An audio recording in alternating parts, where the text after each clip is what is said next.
Hi everyone. ఈరోజు బెల్పూరి recipe ఎలా prepare చేసుకోవాలో మీకు ఈ వీడియోలో పూర్తిగా చూపిస్తాను. అదేనండి, దీన్ని ముంత మసాలా అని కూడా పిలుస్తారు. చెప్పినట్టు చేయి, టేస్ట్ మాత్రం సూపర్ వస్తుంది. దానికోసం కొన్ని మరమరాలను తీసుకుందాం. దానికోసం కొంచెం కారం యాడ్ చేసుకుందాం. కారం మీరు ఎంత స్పైసీగా తింటే అంత యాడ్ చేసుకోవచ్చు. తర్వాత కొంచెం టేస్ట్కి సరిపడా సాల్ట్ యాడ్ చేసుకుందాం. మరమరాలను మా సైడ్ ప్యాలాలు కూడా అంటారు. ఒక స్పూన్ చాట్ మసాలా యాడ్ చేసుకుందాం. చాట్ మసాలా వేసుకుంటే టేస్ట్ కూడా మస్తు ఉంటుంది. తర్వాత కొంచెం సన్నగా కట్ చేసుకున్న కొత్తిమీర యాడ్ చేసుకుందాం. కొత్తిమీర యాడ్ చేసుకున్న తర్వాత ఒక 3-4 వెల్లుల్లి తీసుకొని చిన్న చిన్నగా కట్ చేసుకొని ఇలా యాడ్ చేసుకోవాలి. తర్వాత ఒక పెద్ద సైజు టమాటా తీసుకొని ఇలా చిన్న చిన్నగా కట్ చేసుకొని మంచిగా యాడ్ చేసుకుందాం. తర్వాత ఒక పెద్ద సైజు ఆనియన్ తీసుకొని చిన్న చిన్నగా కట్ చేసుకొని ఇలా యాడ్ చేసుకుందాం. ఇలా ఆనియన్స్ వేయడం వల్ల తిన్న కొద్ది టేస్ట్ కూడా మంచిగా అనిపిస్తుంది.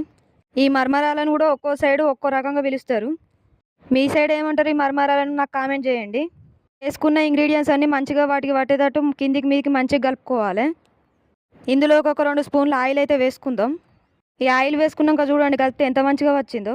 ఒక హాఫ్ నిమ్మకాయ తీసుకొని ఆ వాటర్ అంతా ఇందులో పిండేసుకోవాలి. నిమ్మకాయ పిండడం వల్ల మనం వేసిన స్పైసీనెస్కి పుల్ల కారంగా బాగుంటుంది టేస్ట్. ఈ నిమ్మకాయ పిండినాక మంచిగా కలుపుకోవాలి దానికి పట్టేటట్టు. తర్వాత మీ దగ్గర మిక్చరా బోందా ఏదైనా ఒకటి ఉంటే దీంట్లో యాడ్ చేసుకోవాలి. ఇలా మిక్చర్ యాడ్ చేసుకుంటే మంచిగా ఉంటుంది. తర్వాత గార్నిష్ కోసం చిన్న చిన్నగా కట్ చేసుకున్న ఆనియన్స్ యాడ్ చేసుకుందాం. కొత్తిమీర ఉంటే కొత్తిమీర కూడా గార్నిష్ కోసం యాడ్ చేసుకోవచ్చు. ఇక మన ప్రాసెస్ అయితే మొత్తం అయిపోయింది. చూడండి బెల్పూరి రెసిపీ ఎంత మంచిగా కనబడుతుందో. ఇది ఎట్లా కనబడుతుందో టేస్ట్ కూడా అంత సూపర్ ఉంటుంది. ఇట్లా కలుపుకొని ఇంట్లో ఎంతమంది ఉంటే అంతమంది తినచ్చు. మాత్రం కారంగా పుల్లగా బాగుంటుంది.